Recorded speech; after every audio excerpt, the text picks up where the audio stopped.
Music City Horror. Welcome to the show. This is episode 16. Today's episode, we're just going to go straight to the interview. We've been talking to this gentleman couple weeks now, and we're just very excited to get him on board at the beginning of this, the rocket ship that's taken off. You've probably seen him without knowing it, if you don't know who this is. On social media, every time I go to Twitter or Instagram, I see pictures of him. I've even seen people getting tattoos of him and his character. So definitely it's going viral and starting to see a takeoff really, in the last couple weeks. But he portrays Art the Clown in the movie Terrifier, which if you've not seen it is very gory, very brutal. Definitely more of a kind of an 80s throwback than some of the PG-13 horror that's out right now. But the man under the makeup is Mr. David Howard Thornton, kind enough to drop by and interview with us. We also found out he's actually from the South as well. He's from Alabama, so he's a southern gentleman like me and the ladies. They're also southern gentlemen.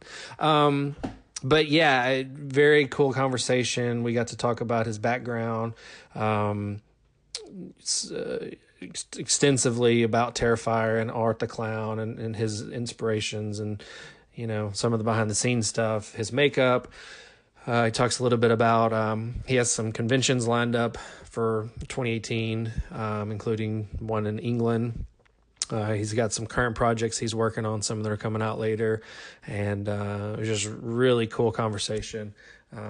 Again, we were very excited to get him on before he got too big to get on the show. So, again, we're going to kind of skip straight ahead to that. We want to give him enough time to go over all that stuff. So after the break, we will come back and Art the Clown himself, Mr. David Howard Thornton, will be in to talk to us.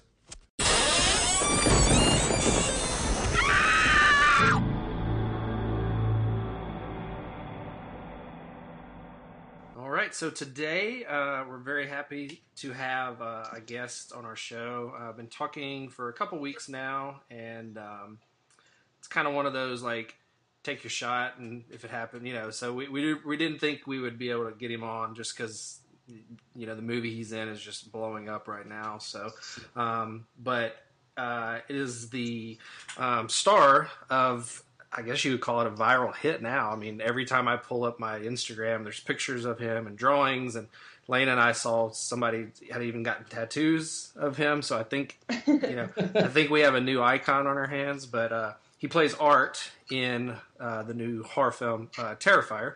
So we're pleased to have with us Mr. David Howard Thornton. Thank you for joining us today. Thank you for having me.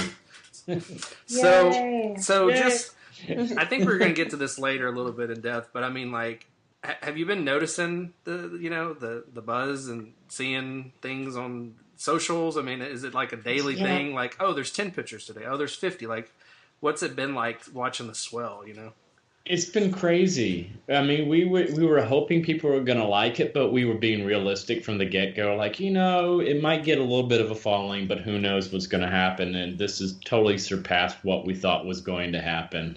Yeah, I'd say so. It's just I get, I don't know how many messages and friend requests and everything like that now every single day. And I'm trying my best to keep up with them all.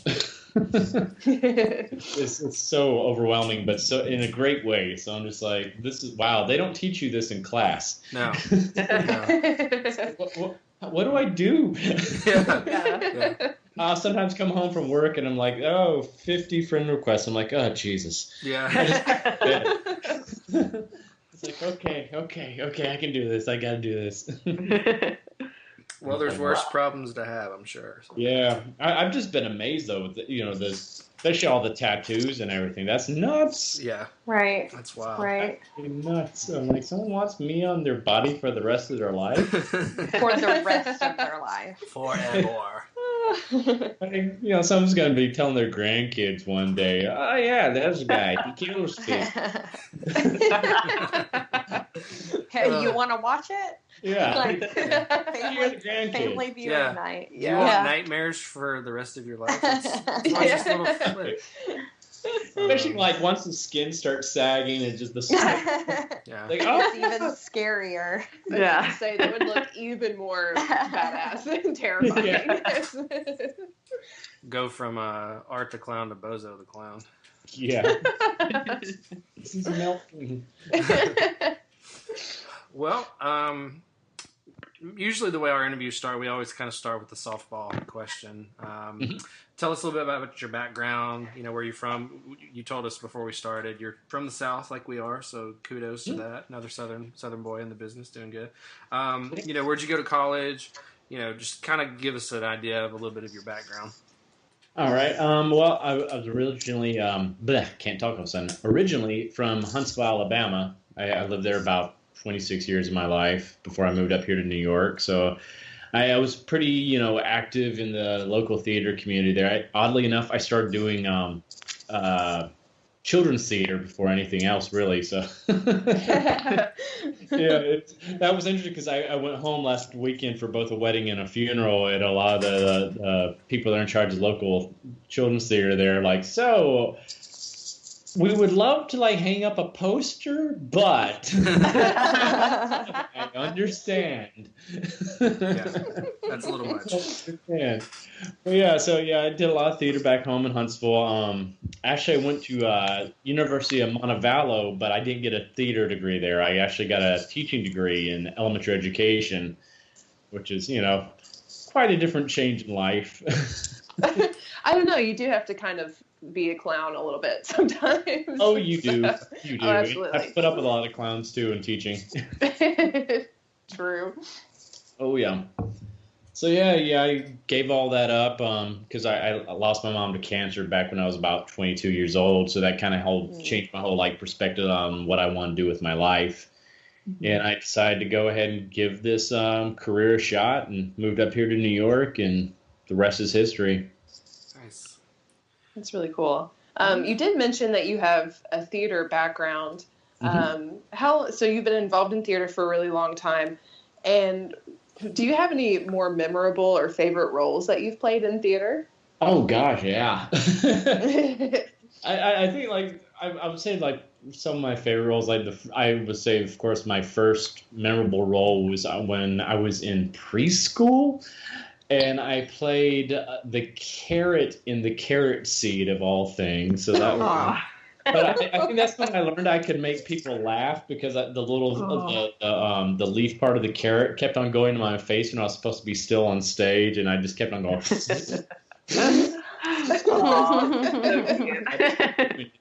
was like, clown was born. It was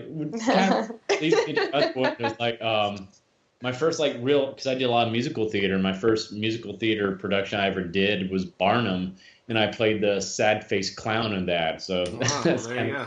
Full circle. Yeah. I'm waiting for you to tell circle. me you did a children's performance of It, and you were Pennywise when you were 10 or something. No. Not that, but I would say probably my favorite role that I was really known for back home in Huntsville, especially in the community, was I did the role twice. It was the role of Nuffsaid the Camel in a production of Aladdin, not Disney's, of course, but he was a very interesting. He was almost like a Nathan Lane-ish, Jerry Lewis type character. So Oh my god. Nuffsaid the Camel, hi. It's going, hey Aladdin, how you doing? Oh my god. Perfect. It was the hottest costume I've ever worn in my life, though. Oh, for sure. I can't even imagine. Yeah. And then I'd say probably my last one, my most recent. I mean, I've done so many. I love doing 39 Steps twice, where I played 40 different characters in that. But it would probably be where I got a lot of my influence for a lot of physical comedy and everything was when I toured for 5 years with a national tour of How the Grinch Stole Christmas, the musical. And I was the Grinch's understudy in that. And our Grinch was Stephen Carl from Lazy Town. Oh, okay. Oh, nice. Stefan is amazing, just an amazing physical actor. Is just he's a master at that. It's he's kind of known as Iceland's Jim Carrey. Oh wow. Yeah, so it's he's just fantastic, just the nicest man in the world, just so incredibly talented, and he kind of took me under his wing. and like help me fine tune my skills, because I had grown up doing a lot of physical comedy, but I had never had an actor that was better than I was at it that could actually help me fine tune my skills until I met Stefan. Oh, right. Yeah. Very cool. So I put a lot of Stefan into my role as Art, I would say. I had several like moments on stage, not stage, but on film, where I was on set, sitting there thinking to myself, okay, what am I going to do here? And I'll just go, okay, what would Stefan do in this moment? And I'm like, oh, okay, I know what I'm going to do. That's great that you have like that spot to reach to. Yeah. And a world-class, I'm sure, teacher, to watch every night and guide you. Oh, it was like a master's class watching him perform every night. Jeez. Yeah. That's awesome. Did you, on a side note, did you ever get in the Grinch makeup? Did you ever get to? I got to do some press stuff my first year or so, but like Stefan's such a powerhouse that he would never call out sick except for rare occasions. And when he did, I had already taken on the other role I used to understudy of Grandpa Who. And so they would put they had 2 Grinch understudies, so the other Grinch understudy would go on instead, because they didn't want to have to put 2 understudies in. Yeah. So I'm like, okay, yeah, fair enough. Yeah, but, I would love to return to the role one day and actually play the Grinch. It'd be a lot of fun to do. Yeah, that would be awesome. And I think we've heard a little bit of some of the voices you can do. I have to say, I watched the YouTube video of the 110 impressions in 9 minutes, which is super impressive. So I watched the whole 9 minutes, I have to say. Oh, wow. And bless your heart. Oh, it was so entertaining. I have to say my favorites were Mama Clump and then Pinky and the Brain, which was a throwback for me, which I loved. Oh, gosh. So good. But, when did you first discover you could do all this, and what is your personal favorite voice to do? God. I first discovered I could do this back in the 1st grade. It was during story time, and our teacher was reading us a Mickey Mouse book of all things, and this girl I had a crush on in my class passed me a little note during story time asking me if I would be her boyfriend. And I was sitting there, I read the note, and I went, gosh! And I was like, oh, I love it. Nowhere. And so I discovered my voice there. It was like, and I kind of built on it from there because, like the next year, that's when Who Framed Roger Rabbit came out in 1988. And I was obsessed with that movie, and I watched all the behind-the-scenes stuff that they did like a special on TV one night. And that's when I learned about Mel Blanc that did all the voices for all the Looney Tunes characters. One guy did all those voices. I want to learn how to do that. So like ever since then, I had like just anytime I heard an interesting voice, I would try to like learn how to do it. And now I have like over 200 plus voices in my repertoire. I lost count. I'm always discovering new ones, so it's just like, oh, well, that happened. Yeah, I loved the Roger Rabbit too. That was my favorite. One of my favorites too, because no one does it right. Everybody does this like thing with their lips where they just kind of go. And no. Charles Fleischer, I discovered as a kid, like when I watched that video, did it in his cheek. So it's this little wave. Oh my God, that was amazing. So amazing. I do Donald Duck, his angry yell, and the little thing is in the cheek. And it's just like, little things you learn. Yeah, absolutely. Oh boy, favorite voice. Gosh. Or maybe one you want to learn. Yeah, the one I've been really trying to perfect, of course, is my Joker voice. I think that one's always going to be going forever because it's like there's always new nuances to it. I mean, it's heavily influenced by Mark Hamill, which I think is the best version of the Joker by far.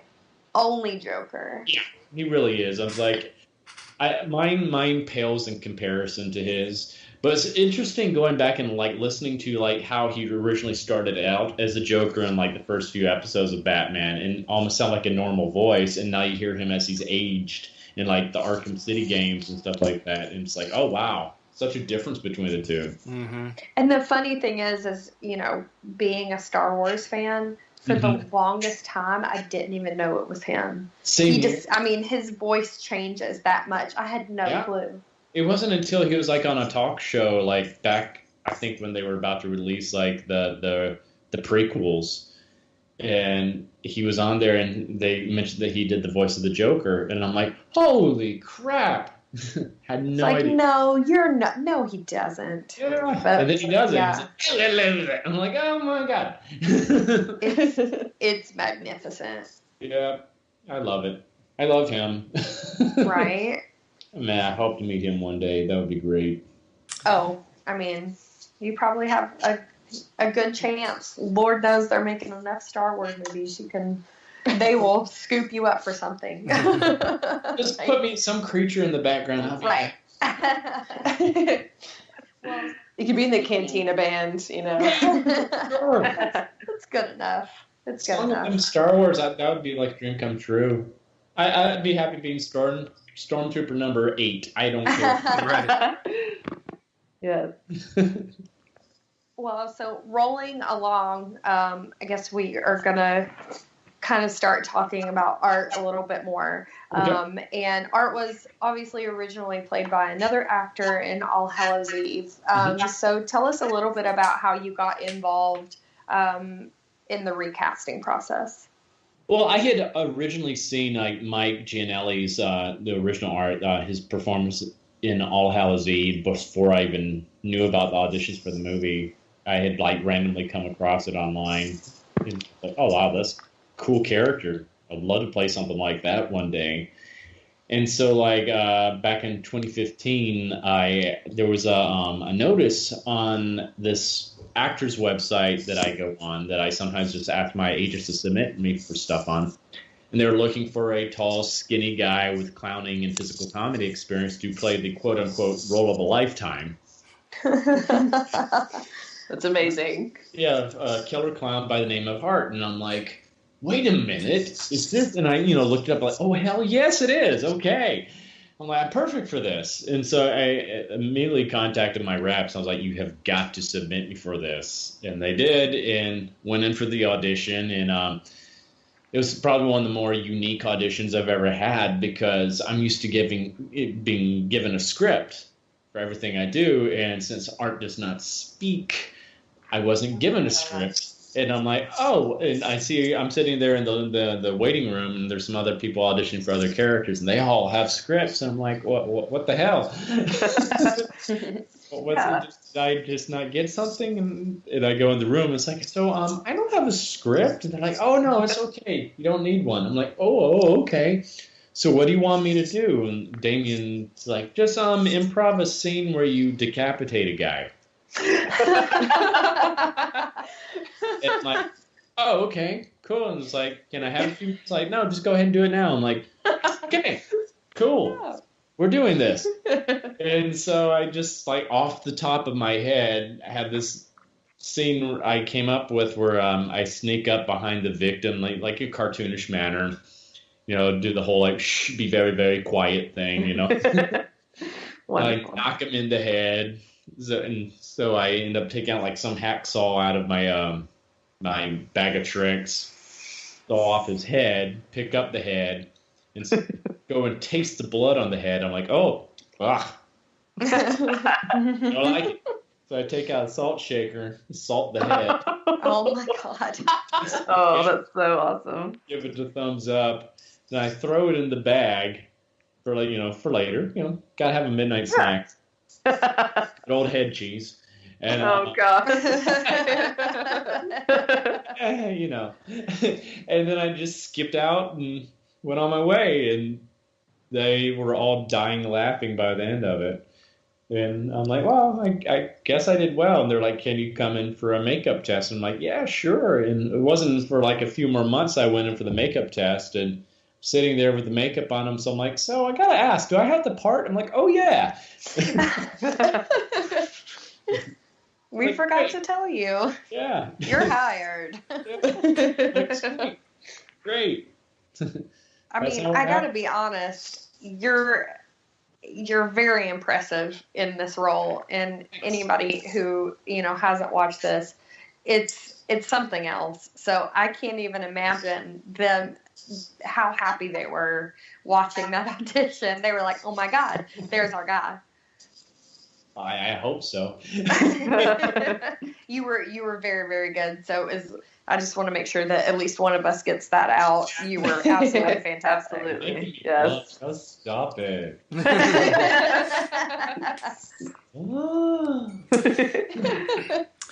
So this question I wrote for myself, and I was hoping it would land on me. So I'm glad it worked out that way. But I kind of made an observation. Art to me kind of he kind of struck me as like a demented student of Charlie Chaplin. You know, on the other side of the spectrum. And you'd mentioned, you know, from being an understudy, obviously, and of course your theater background. But do you have any like specific inspirations for what you were trying to achieve with art? Were some of the silent movie guys inspiration? You know, did you just throw a lot of things in a blender? Like, what all were you thinking? That's basically it. I mean, like, I like to say art is basically like Freddy Krueger and Harpo Marx had a kid. That's the best way I would describe it. Yeah. And it's like I grew up on the old silent films. My parents and grandparents made sure I had a great education in films. And so I grew up watching Charlie Chaplin and the Marx Brothers and Three Stooges and Buster Keaton, all those guys. And I just, as an early age, I like glommed onto that. I just love that type of physical humor. Because it's such a rarity to see this day and age. And then, so those guys, of course, were like big, huge inspirations. I would also say my aunt, back when I was like 12 or 13 years old, she gave me a whole huge box set of all the Mr. Bean videos. Ooh, nice. And I was like, I can see Mr. Bean, yeah. Yeah, it's like, I love Mr. Bean. Like, Rowan Atkinson, my God, that man is just amazing. And I had already, at that age, I was like, I want to play a character like this one day, where he's just this mischievous, like, little shit that just messes with people, but it's all, you know, all this physical comedy. He's like a child in that way. And I'm like, I want to do this someday. So like I would find ways to put a little bit of Mr. Bean in a lot of characters I play. And of course, Jim Carrey, huge influence on me. I love Jim Carrey. Doug Jones, huge influence as well. I'm like, I hear he's just the sweetest man too. And I'm just like, Doug Jones, love him. I'm so glad that he's finally getting recognition now for everything too. I was like, it's about time. Yeah, agreed. He's genius. Yeah. If you're listening, I love you. Call me. Of course, Stefan's a huge influence too. And you know, as for horror, I would say definitely Robert Englund. Yeah. Yeah.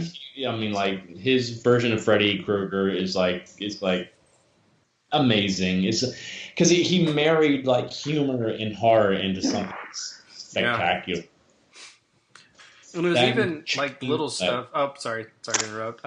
With Robert Englund, you know, because I think we may have talked about this in one of our episodes, but when the sequel came around, part 2, they were going to recast him because they're like, just throw somebody in makeup, you know, and just how stupid it is. Yeah, but you know, one of the things that he did was, you know, he kind of walked with a limp on the right side to kind of like mimic the weight of the glove, you know, so he kind of had that.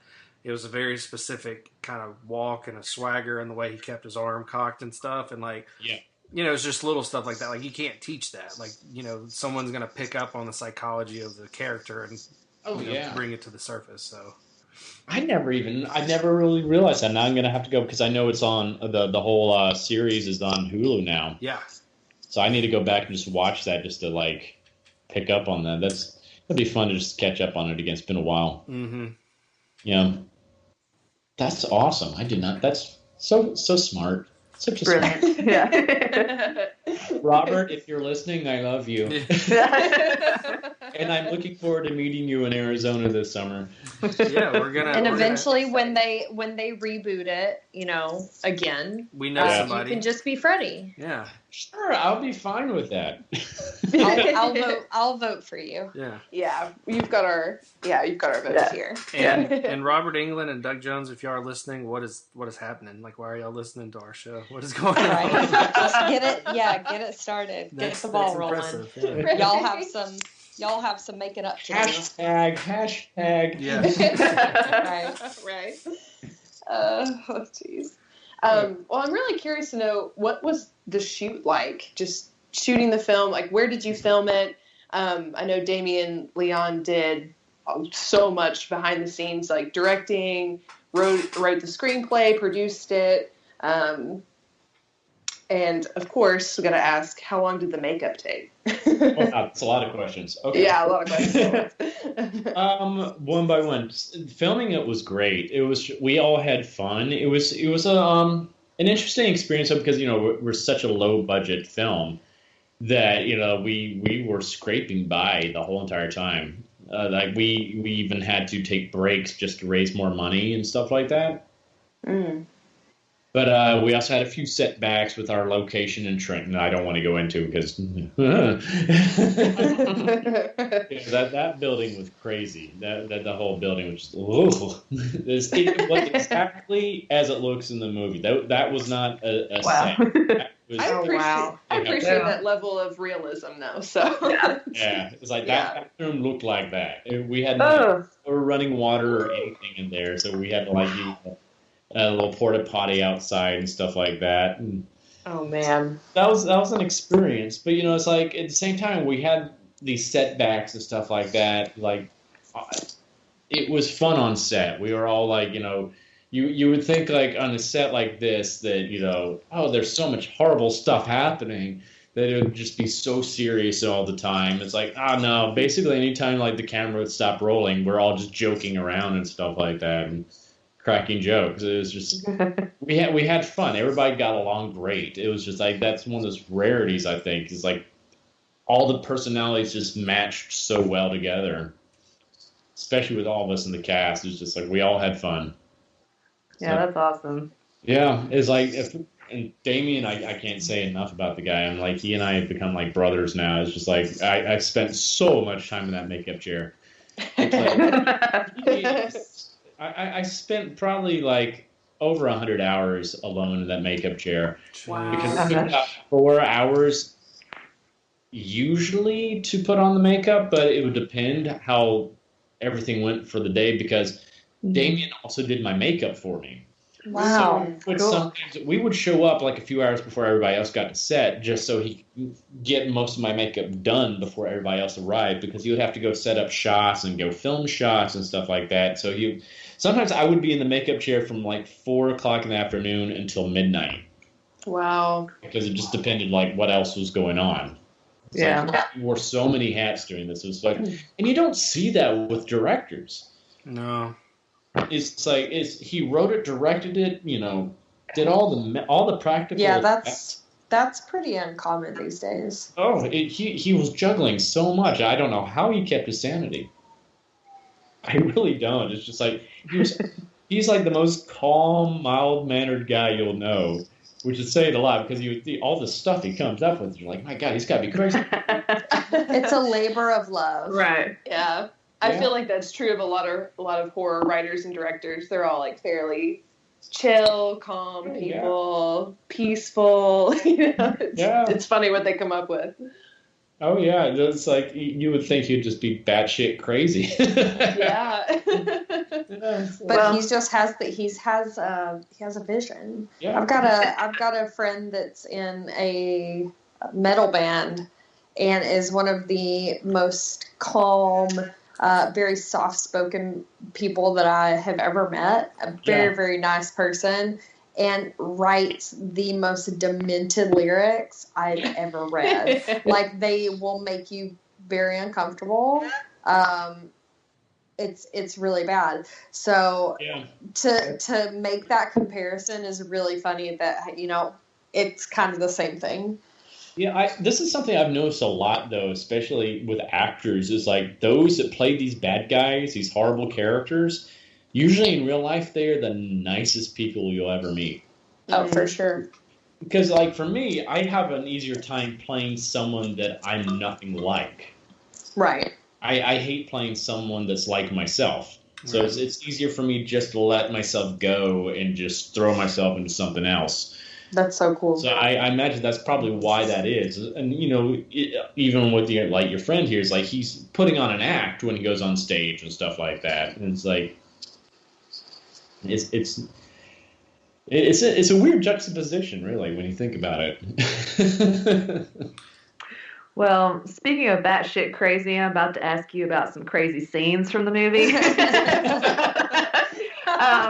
These transitions are yes. Anyone that's listening that hasn't seen it, go ahead and turn this off now. Spoiler alert coming up. So I'm gonna try to phrase this the nicest way that I can. But this is one of my favorite scenes, actually. Mm-hmm. How was it, and how did y'all do the setup and the shooting of the naked girl sawing from the vagina down to the head? Tell us about that. That took forever to film because, like, the whole part you see with Jenna was filmed before any of the rest. Jenna was the Tara's character in the film, the brunette. Because she had to go film Bye Bye Man. Like, literally, she left us, and 2 days later, she was on set filming Bye Bye Man. Wow. So Wow. So we had to get all of her stuff done first, but we couldn't get to the whole scene with her, you know, getting cut in half. So, and that's also when we ended up, like, changing locations, too. So all the stuff you see with Jenna is at a different location as opposed to all the stuff you see with Catherine. Oh, wow. And different states, too. Yeah. Wow. The Jenna stuff was in Trenton, New Jersey. The Catherine stuff was on Staten Island at Seaview Mental Hospital. Wow. Oh, wow. It's like nasty That's building. interesting. Yeah. Like, I think it was like the building we're filming is where they, you know, burned the bodies from, like, back when they had TB patients. We were down there in the tunnels and everything. Oh, God. Oh, yeah. Wow. So, like, Gnarly. yeah. It's like, but yeah, Catherine, oh my God. I have, like, all the respect in the world for Catherine. She is, wow. I'm like, just such an amazing person, just a team player, just went full into this role. And she went through so much hell. It was like, starting like when they made the mold of her body, they forgot to put the release agent on. Oh, no. And that was a full body mold, and she got stuck in there. And Oh my God. yeah, and they were so afraid they almost had to take her to the ER. But they ended up just like peeling her out of there eventually. And I'm like, oh, That's crazy. oh God. So it's like, oh, welcome to the film, Catherine. Yeah. So yeah. It'll get better. Oh yeah. Oh yeah. And, like, the first night we were supposed to film the scene, they had just had this horrible snowstorm here, and the building had already been badly damaged by the Hurricane Sandy a few years ago. And so we were going in. They had already set up the whole rig that they hung her upside down from, and we went to the room, and the room was flooded. We're like, Oh, God. I saw it in my makeup and everything, too. We're like, you have got to be kidding me. Oh, no. And so we didn't want to risk anything, especially with electrical equipment and stuff like that. So we're like, oh, crap, we're going to have to postpone this. So we had to postpone it for like 2 weeks. Well, we already had the prop made for the intestines as well. It was this like sausage casings that they just stuffed a bunch of fat in. So they had to put that away for 2 weeks. I'll get back to that in a second. Oh, no. So we finally get, like, 2 weeks later, we filmed the scene. It's about 20-something degrees, maybe 22 degrees that day. And Catherine had to, like, hang upside down like that for a few hours, naked, covered in blood, in freezing cold weather. And we had a rig that we would swoop in with every, like, because we don't, like, to put her up on, because we would not allow her to hang upside down more than 30 seconds. So we would have to shoot in like 30-second increments because we didn't want her to, get hurt from hanging upside down like that, which actually ended up happening. She actually ended up having some inner ear problems because of it. But that's like it was that was probably the one night on set where there was no joking going on because it was so serious and we wanted to make sure that she didn't get hurt, all that, and it's such a compromising position that she was in. And she didn't complain or anything. She was such a trooper through all of that. I mean, she even had like, blood go up into her nose and her eyes at some point while we're filming. Oh my gosh. Bless her. It's like, ow, guys. And like, no. Yeah. Oh. But she knew she was fully committed to this scene because she knew this scene would be the scene everybody talked about. Yes. Absolutely. And so we finished with her, and then the next time we went into film was where I ended up actually cutting the prop body in half with the hacksaw. And that was, I think, I can't remember if we did it the same night or not. I don't think it was. But this is where we bring the sausage back into it because they forgot to refrigerate the sausages for those weeks we were not filming. Our DP had left it in his garage and just totally forgot to refrigerate it. And so, like, I was glad that's brutal. I was worried because it made it hard to smell things, but I could still smell that. And while I'm sawing, I accidentally cut into one of the sausages. Like, oh God. And like everybody behind the camera, they're all just going.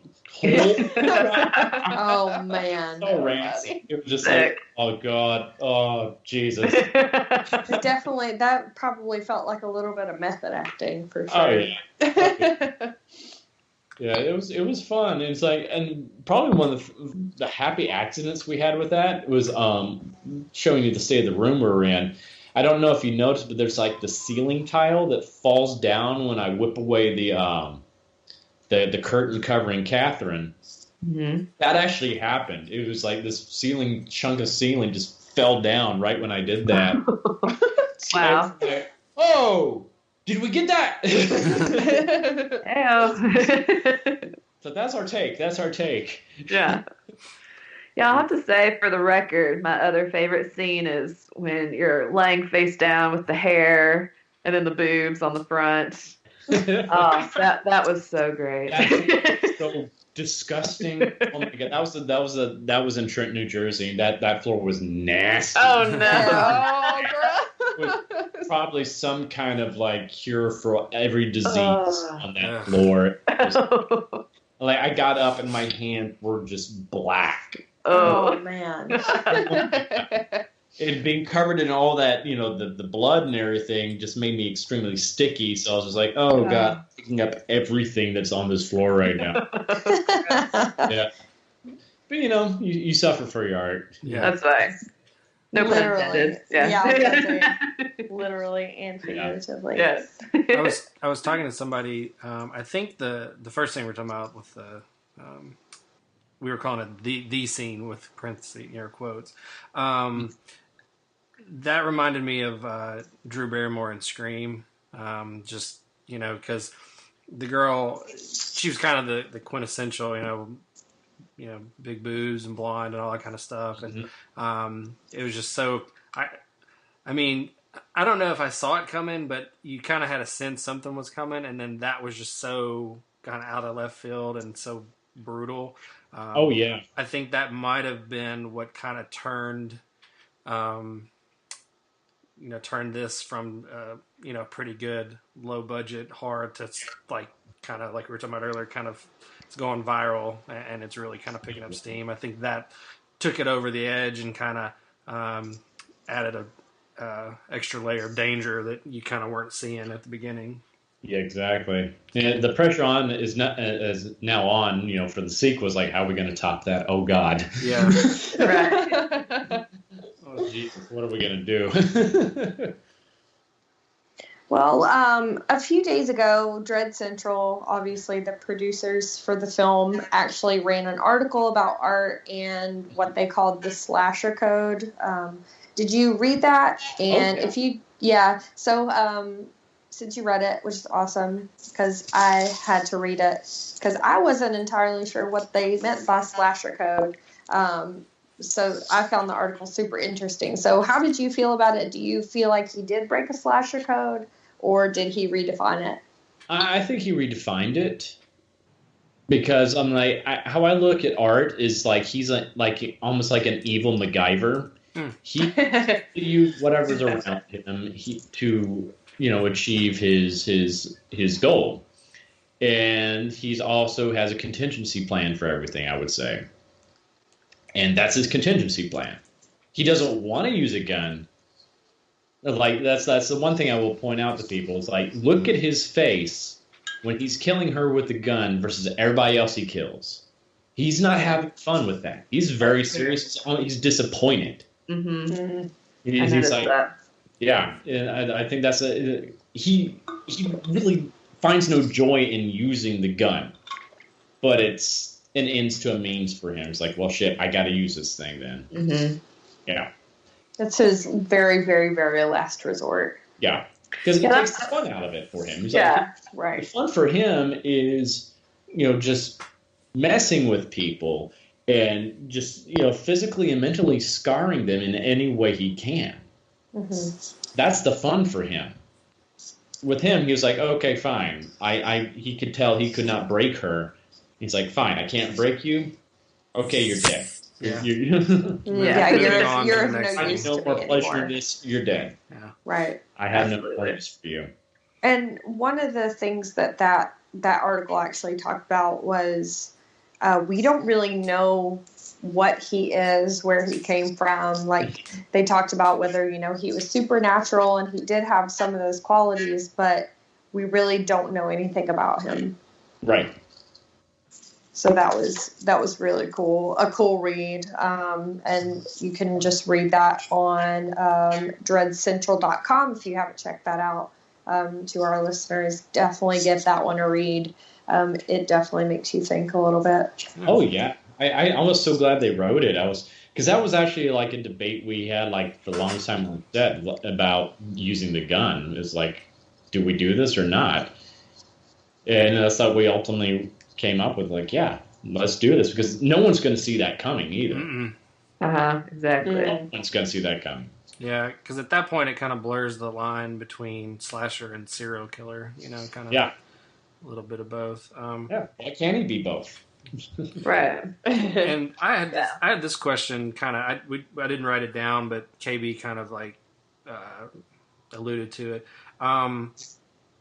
Obviously, since you played art, you have you're an expert of art at this point. What do you? I mean, if you know the answer and you can't tell us, that's fine. But if you if you had an opinion, is he a supernatural? Is he a zombie? Is he a goat? Like, what do you think art is as far as a being? I mean, is he something along those lines? Like zombie Jason Voorhees? I mean, is he?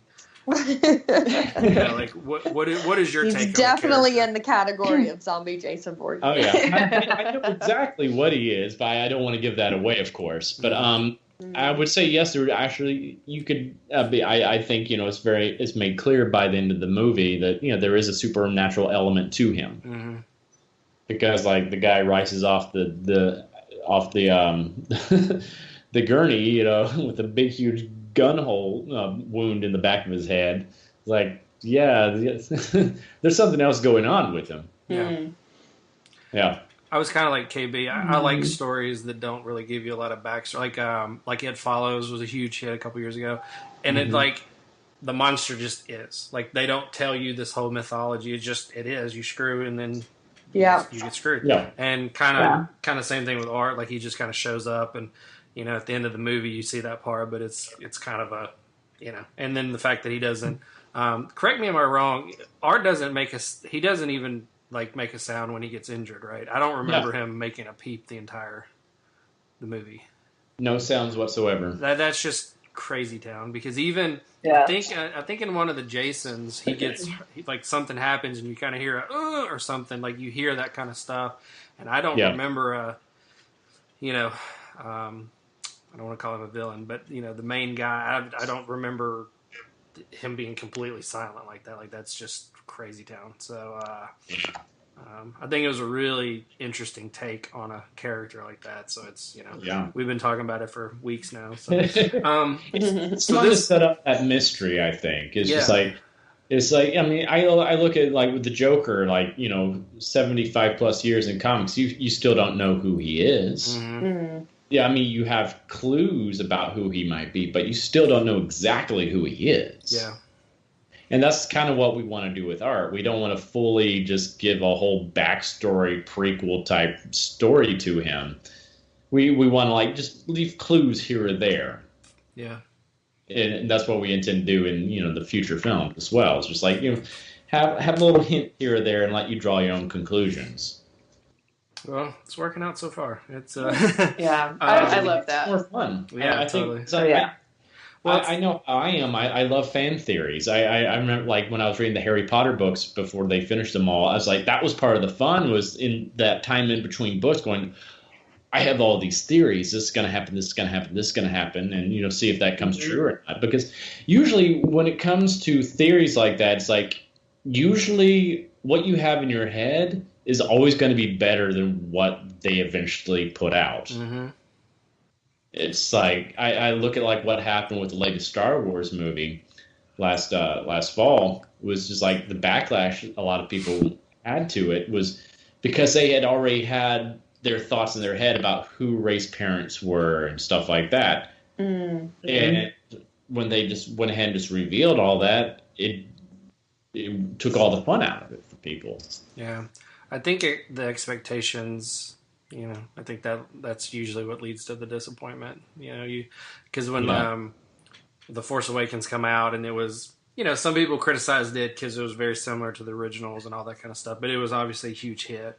So I think that brought the fever pitch back up. And then, like you said, there was a lot of complaints with The Last Jedi and all that. So, but yeah, I'm right there with you. I love movies and songs and stuff where they don't spell it out. It's like just create your own theory and your own meaning and all that kind of stuff. Yeah. Well, this is actually an official question. We'll get back on to we were talking about it a little bit before we started recording, but the response and, you know, the buzz for Terrifier has just been crazy. And you know, I think you even mentioned it. This was not a big studio production. This was a low budget, smaller company. But you know, we can't even get on our Instagram feed without seeing people making custom masks and drawings. And Lane and I saw some art tattoos, and I know you mentioned that as well. And just kind of talk a little bit about like what has the reception been, you know, like since it finally came out, and just every day I'm sure it's getting bigger and bigger and bigger, and at this point I think it's I would say it's a viral hit. Like how's it been being kind of in the center of the hurricane? It's been very surreal. It's just been snowballing, you know, like the longer it's been out there, it just keeps on and on and on, just building and building steam, and it's unreal. It's absolutely unreal. It's like what's even more amazing about it, though, is we still have not gotten really any mention from like mainstream press, like entertainment press, like IGN or Entertainment Weekly or any of that kind of stuff. Yeah, which boggles my mind. Well, it's not available on streaming yet either, is it? No, not yet. See, I mean that alone. You have it on video on demand, but not streaming. Yeah, I mean, you know, what was the Veronica? Was that the Netflix movie? Yeah. So I mean that dropped on Netflix, and obviously, you know, got very viral. You know, but I mean that's Netflix. That's humongous.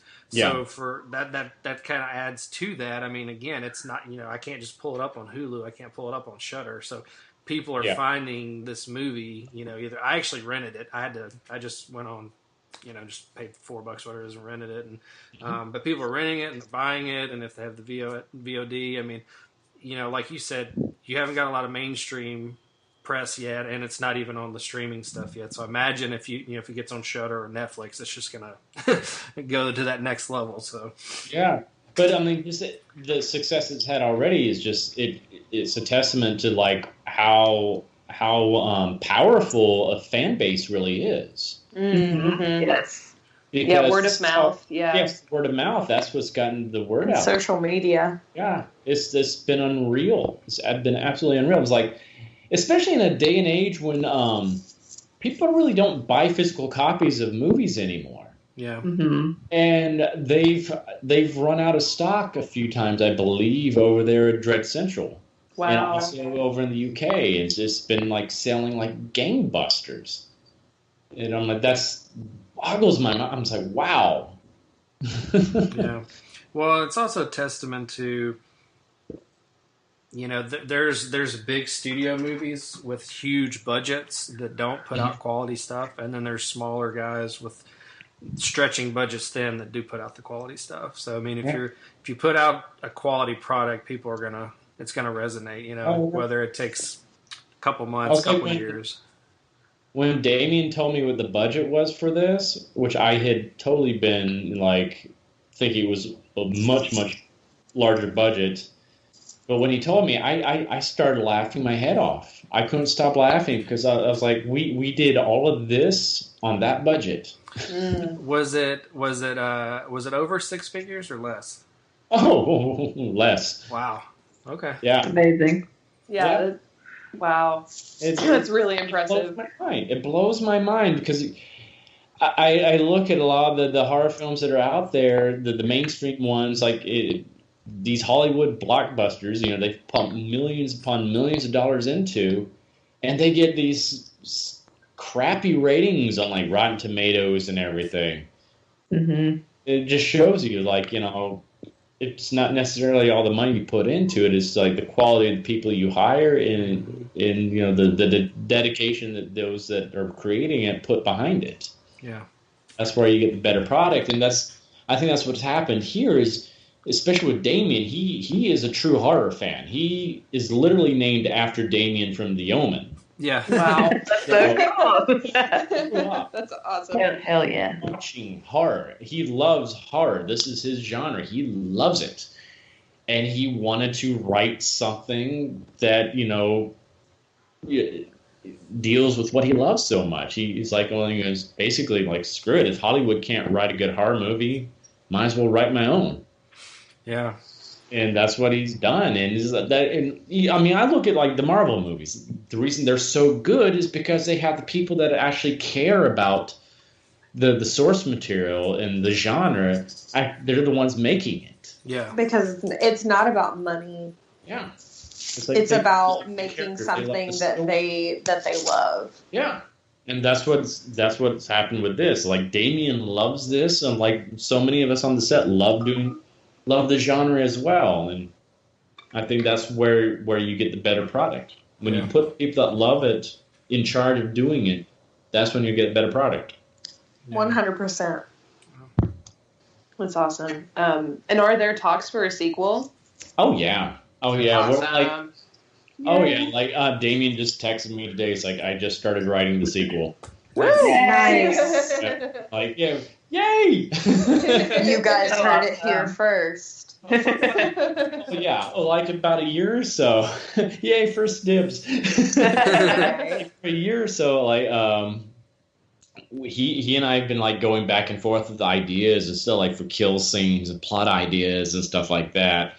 So it's been fun, but he's kind of set himself, a goal, like he wants to have at least a rough draft written by this certain date, so he can finally he'll have like the numbers from the sales and he'll have the script in hand, so he can finally go to hopefully some studios and be like, hey, so this is what we have. Pick this up. Pick us up. We've Yeah. already proven we can do something with a very limited budget. Imagine what we could do if you gave us some more money. Yeah. Hell yeah. And Absolutely. historically, That's so awesome. horror is one of the most profitable genres anyway, I mean, Yeah. if you throw $1 million onto a horror, I mean, 1,000 times returns and stuff. I mean, it's just that's a lot of reasons why people starting out will not you guys, of course, but a lot of directors will start out doing horror movies just because it's so cheap. They can just do it really fast, and if it makes a buck, then they have a calling card and go to the next thing. So, but yeah, that's to get the end result that you guys did, and with not even having six figures is very commendable, very impressive. Yeah, it blows my mind. It's like I understand, like, the original Texas Chainsaw Massacre, when it was made in the 70s, was made like how ours was, but I think they had actually a bigger budget. Wow. It's just like, but you see that with a lot of like the really well known horror films. So many of them, especially the franchises, so many of them started as independent films. Mm-hmm. It's like Saw, you have, Texas Chainsaw Massacre, I think Paranormal Activity, all that kind of stuff. It's like, which most of them turned into full franchises. Yeah. Mm-hmm. Yeah. So, with upwards of 10 movies. Right. Yeah. It's crazy. And it seems like Art is the kind of character that can just keep going, and there's so much you can do with him. You yourself and the writing as well. Like, that's just so much potential there. There's definitely a lot of potential there. It's just like it's kind of unnerving at the same time, because it's like we don't want to get too crazy with it, too campy or anything like that. Mm-hmm. We don't want to, so we at least want to do 3. We'd love to have a good trilogy at least. That'd be awesome. That'd be awesome. Do a cool box I think that's like a safe number too. Yeah. Like, I feel like past 3 normally gets a little bit of a reach. Yeah. Yeah. But who knows? Who knows what ideas we might come up with in the future. It's just like we're just, we're focusing on the second one now, trying to come up with something interesting. Or we definitely, because I know, like, one of the main critiques of the film has gotten is that there's very little character development and very little plot. And we know that. We went into that knowing that from the get-go. We're just like, yeah, we know. This is very simple. Yeah. But in the next one, we definitely want to bring more of that into it. We also want to set up a true protagonist for him to go up against. Cool. Ooh, that would be cool. Yeah. It's like, I mean, I like to say it this way, like, the Joker needs his Batman. Yeah. Right. Are we eventually going to get Art versus It? Like Freddy versus Jason. Exactly. Yes. Art and Pennywise. We'll have to talk to Bill and Andy. Right. Guys. I would actually love to be in the It sequel too. Like, at first I was trying to campaign to play Richie Tozer in that, and I was like, yeah, but it looks like it's going to be Bill Hader. So I'm like, well, it's got to be anybody. Bill Hader is definitely the best person to put in that role. Role. We'll take Bill Hader for sure. Yeah, I mean, he's perfect for the role. Absolutely. Yeah. I can't hate on Bill Hader. Yeah. Right. I think Agreed. I met him years ago, and he's just like the nicest man. I was waiting so tables. cool. It was just like, it was the coolest thing I ever seen too, because it's like, I saw his human side. He was very nervous. I think he was meeting a director or a producer or something like that, and he's like, I have to step outside for a second. I'll be back. And I'm like, okay. And I see him outside on the sidewalk practicing introducing himself. Oh, Wow. Oh, that's so cool. And I was like, that is a wonderful thing to see. Right. Yeah.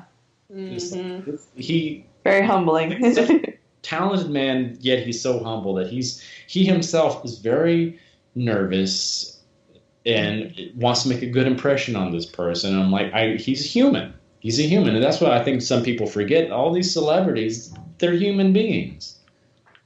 Yeah. Yep.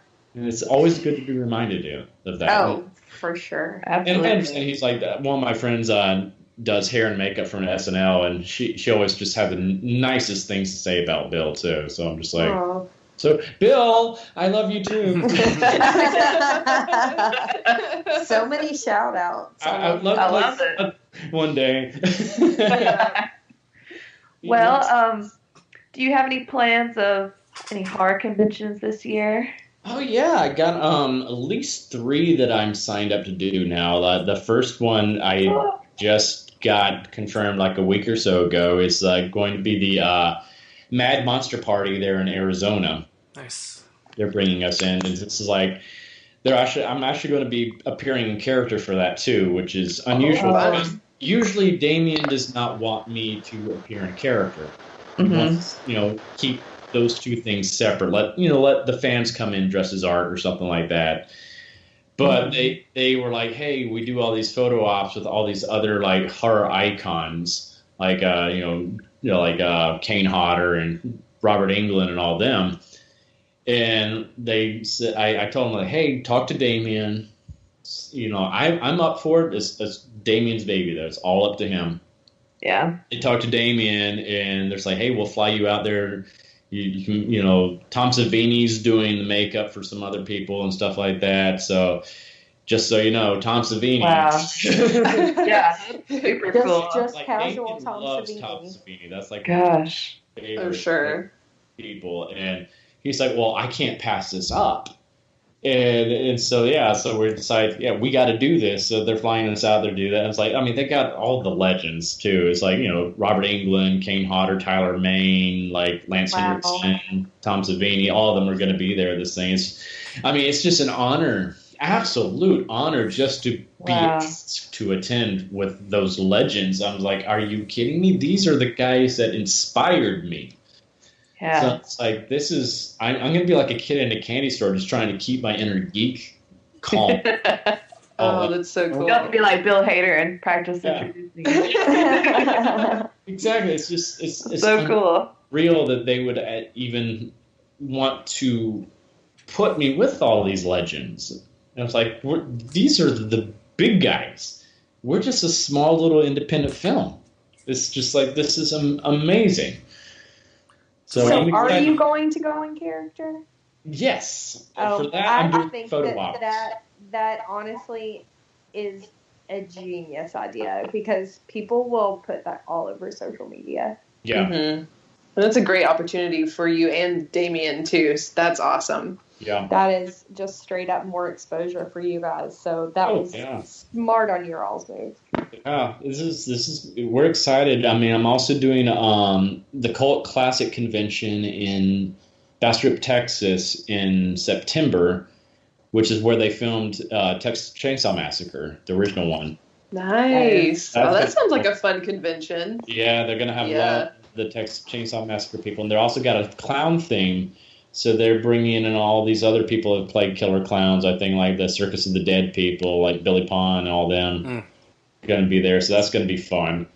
And then in October, I'm going to be going to England for the Birmingham Horror Convention out there. Nice. Wow. So that's going to be a great way to meet all the fans out there in the UK, because I've been hearing from so many of them, and I'm like, oh, good. Plus, I get to finally go to England. I've always wanted to. So I'm like, that's going to be awesome.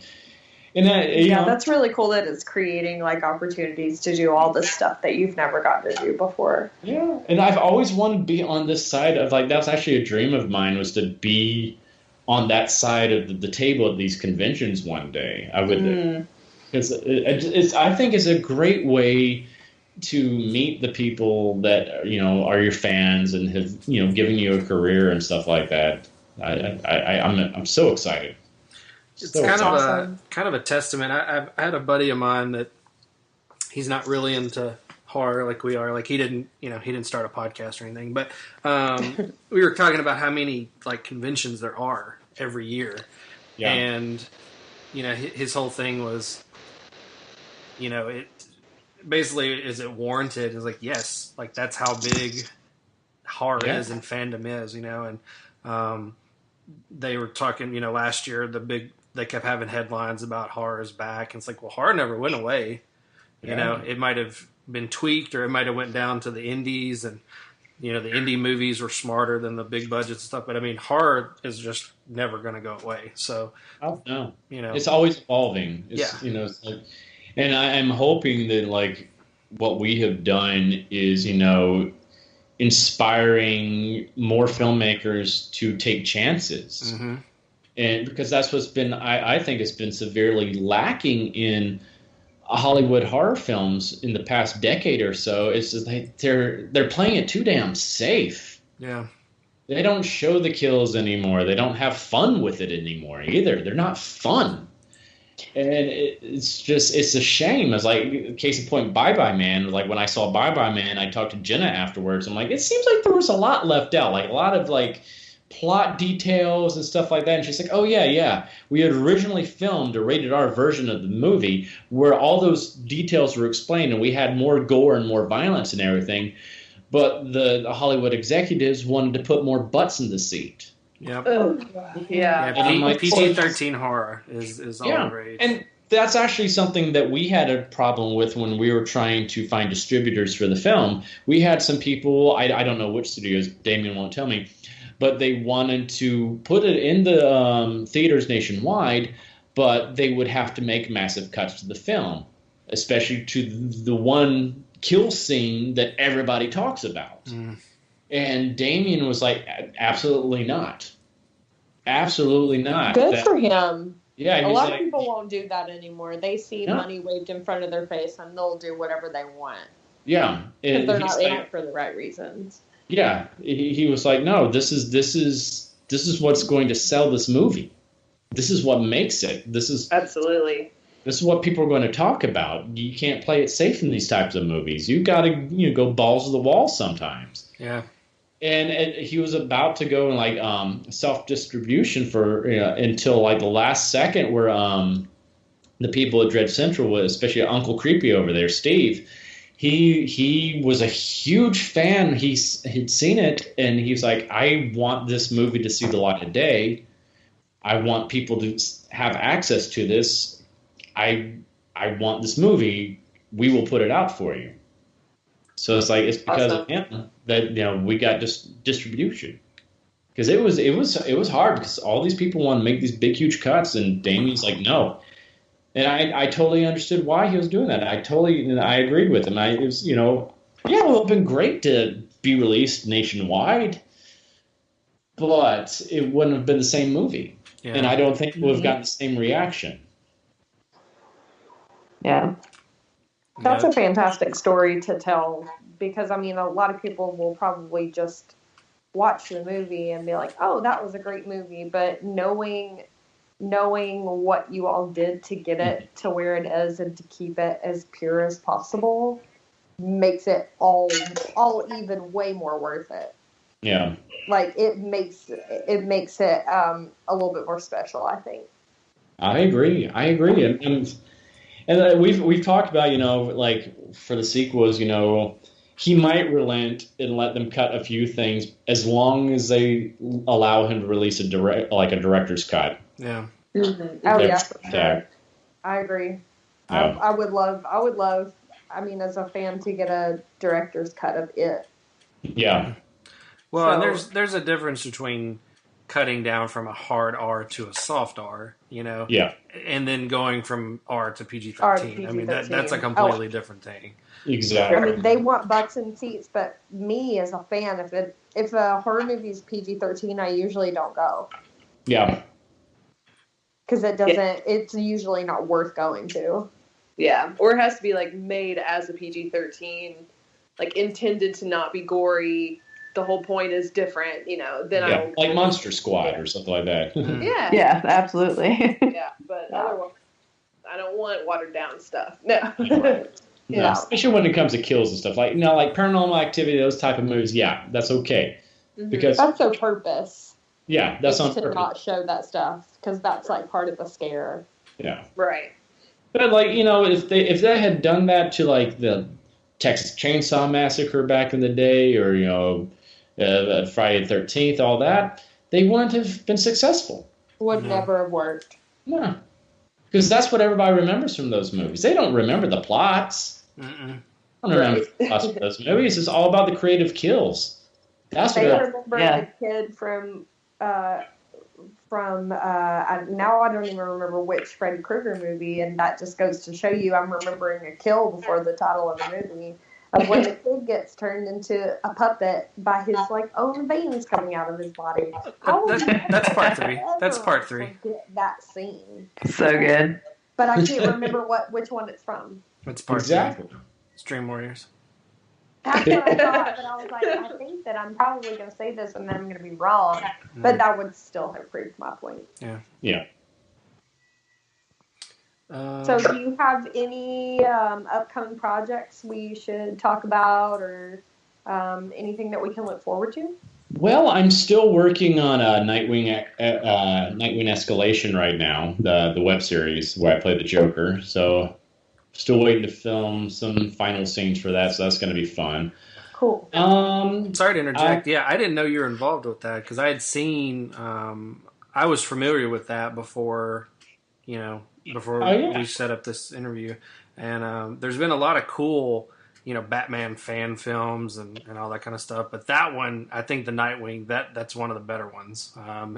His outfit's incredible. But I had no idea that was you were the Joker, which now makes sense because I think I've seen on your Instagram feed. I've seen you in the Joker makeup, but I didn't read the picture. Or I didn't follow along, so that's. Eli wasn't around when we talked about that earlier. Go get a drink. I went to get a drink. Oh, yeah. Get a beverage. Good And Pepsi. I mean, it's an amazing beverage, but I missed out on the dialogue.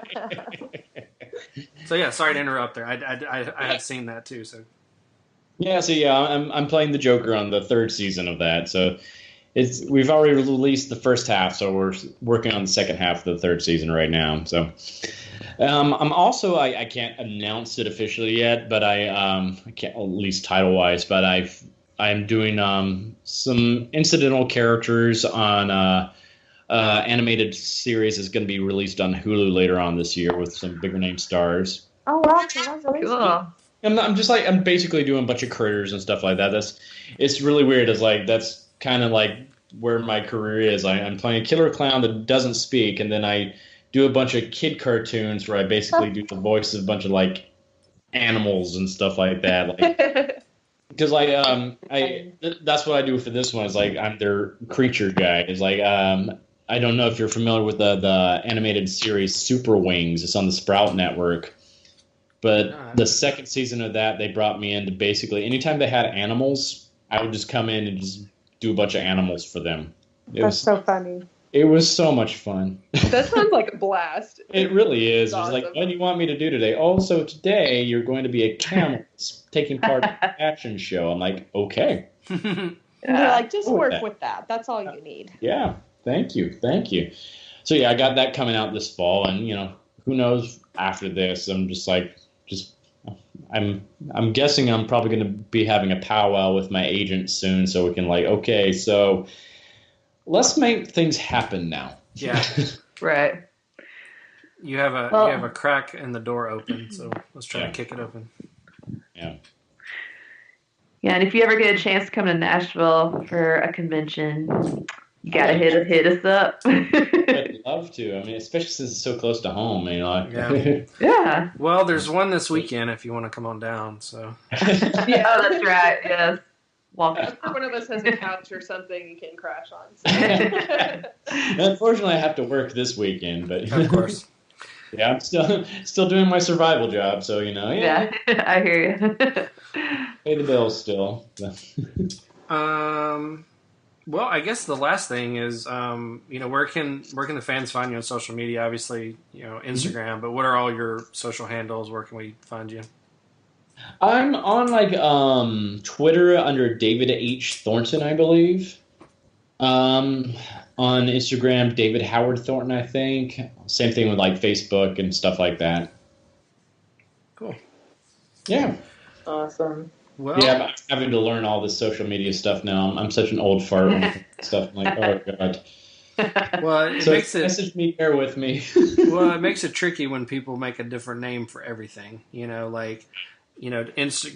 Facebook will be like DH Thornton, and then Twitter will be like D_H_Thornton, and then Instagram's David Howard Thornton. It's like just be consistent. Like, do the same. I can't find you. When you do I've tried. I tried to do that with my Twitter, but they would all allow a certain amount of characters. I'm like, Yeah, it's so weird. I don't know what it is with Twitter. They've had character limits on everything. The tweets, the handles, like, I don't know what the deal is.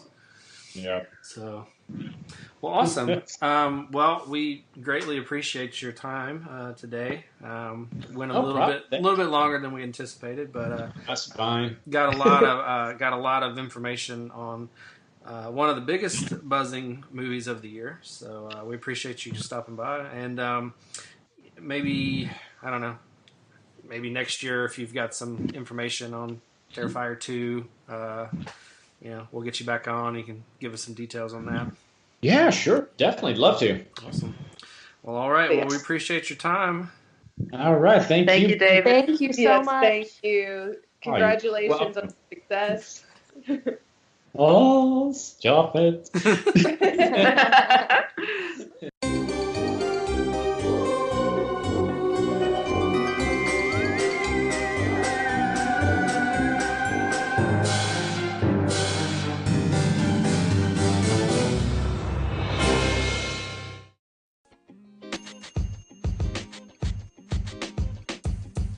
The podcast you just heard was recorded with Anchor. If you want to make your own, download the Android or iOS app completely free from anchor.fm/podcast. That's anchor.fm/podcast.